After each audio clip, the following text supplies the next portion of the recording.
ତେବେ ଦର୍ଶକ ବନ୍ଧୁ ବଡ଼ ଝଟକା, ଦିନିକିଆ ଅଧିନାୟକ ପଦରୁ ଗିଲ୍ ହେବେ ବିଦା। ହଠାତ୍ ବିସିସିଆଇ ନେଲା ବଡ଼ ନିଷ୍ପତ୍ତି। ଗିଲ୍ ନୁହେଁ, ଏବେ ଏହି ଖେଳାଳି ହେବେ ଭାରତର ନୂଆ କ୍ୟାପ୍ଟେନ୍।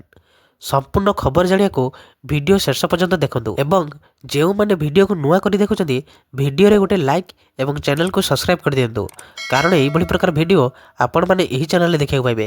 ତେବେ ଦର୍ଶକ ବନ୍ଧୁ, କ୍ରିକେଟର ସୁମନ ଗିଲଙ୍କ ପାଇଁ ସମସ୍ୟା ବଢ଼ିବା ପରି ମନେ ହେଉଛି।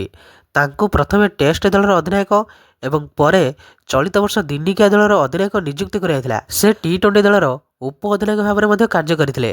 ଡିସେମ୍ବର 20 ତାରିଖରେ ଯେତେବେଳେ 2026 ଟି-20 ବିଶ୍ୱକପ୍ ପାଇଁ ଭାରତୀୟ ଦଳ ଘୋଷଣା କରାଯାଇଥିଲା, ସେତେବେଳେ ସୁମନ ଗିଲ୍ କୌଣସି ସ୍ଥାନରେ ଦେଖାଯାଇ ନଥିଲେ। କିନ୍ତୁ ବର୍ତ୍ତମାନ ରିପୋର୍ଟଗୁଡ଼ିକ ସୂଚାଉଛି ଯେ ଗିଲ୍ଙ୍କୁ ଦିନିକିଆ ଅଧିନାୟକ ପଦରୁ କାଢ଼ି ନିଆଯାଇପାରେ ଏବଂ ଶ୍ରେୟସ ଆୟର ନୂତନ ଅଧିନାୟକ ହୋଇପାରନ୍ତି।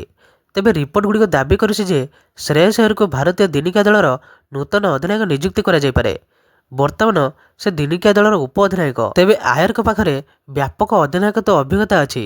ସେ ଘରୋଇ କ୍ରିକେଟ ଏବଂ IPL ଉଭୟରେ ତାଙ୍କ ଦଳକୁ ନେତୃତ୍ୱ ନେଇଛନ୍ତି। ତେବେ ଶ୍ରେୟସଙ୍କ ଦିନିକିଆ ଉପ ଅଧିନାୟକ ଭାବରେ ନିଯୁକ୍ତି ବିଷୟରେ ସୋସିଆଲ ମିଡ଼ିଆରେ ଚର୍ଚ୍ଚା ଜୋର ଧରିଛି। ଅଷ୍ଟ୍ରେଲିଆ ବିପକ୍ଷ ଦିନିକିଆ ସିରିଜ୍ ପୂର୍ବରୁ ଗିଲ୍ଙ୍କୁ ଚଳିତ ବର୍ଷ ଅକ୍ଟୋବରରେ ଦିନିକିଆ ଦଳର ଅଧିନାୟକ ନିଯୁକ୍ତି କରାଯାଇଥିଲା। ତାଙ୍କ ସହିତ ଶ୍ରେୟସ ଆୟର ଉପ ଅଧିନାୟକ ଭାବରେ କାର୍ଯ୍ୟ କରିଥିଲେ। ଯଦି ଏହି ରିପୋର୍ଟଗୁଡ଼ିକ ସଠିକ୍ ହୁଏ, ତେବେ ଶ୍ରେୟସ ଆୟର ଭାରତୀୟ ODI ଦଳର ଅଧିନାୟକତ୍ୱ କରିବାରେ 29ତମ କ୍ରିକେଟର ହେବେ। ତେବେ ଗିଲ୍ଙ୍କ ଅଧିନାୟକତ୍ୱରେ ଭାରତ ଏପର୍ଯ୍ୟନ୍ତ 3ଟି ODI ଖେଳିଛି, କେବଳ ଗୋଟିଏ ଜିତିଛି। ଅଷ୍ଟ୍ରେଲିଆ ଗସ୍ତରେ ଟିମ୍ ଇଣ୍ଡିଆ 1-2ରେ ODI ସିରିଜ୍ ହାରିଥିଲା। 2026 ଟି-20 ବିଶ୍ୱକପ୍ ପୂର୍ବରୁ ଗିଲ୍ଙ୍କୁ ODI ଅଧିନାୟକତ୍ୱରୁ ହଟାଇ ଦିଆଯାଇପାରେ ବୋଲି ଅନୁମାନ କରାଯାଉଛି ଯେ 3ଟି ଫର୍ମାଟରେ ତାଙ୍କର ଭବିଷ୍ୟତ ଅନିଶ୍ଚିତ। ତେବେ ଦର୍ଶକ ବନ୍ଧୁ, ସୁମନ ଗିଲ୍ ଜଣେ ଭଲ ଅଧିନାୟକ କି ନୁହେଁ କମେଣ୍ଟ ମାଧ୍ୟମରେ ନିଶ୍ଚୟ ଜଣାଇବେ ଏବଂ ଭିଡ଼ିଓଟିକୁ ନୂଆ କରି ଦେଖିଥିଲେ ଭିଡ଼ିଓରେ ଗୋଟେ ଲାଇକ୍ ଏବଂ ଚ୍ୟାନେଲକୁ ସବସ୍କ୍ରାଇବ୍ କରିଦେବେ, କାରଣ ଏହିଭଳି ପ୍ରକାର ଭିଡ଼ିଓ ଆପଣମାନେ ଏହି ଚ୍ୟାନେଲରେ ଦେଖିବାକୁ ପାଇବେ।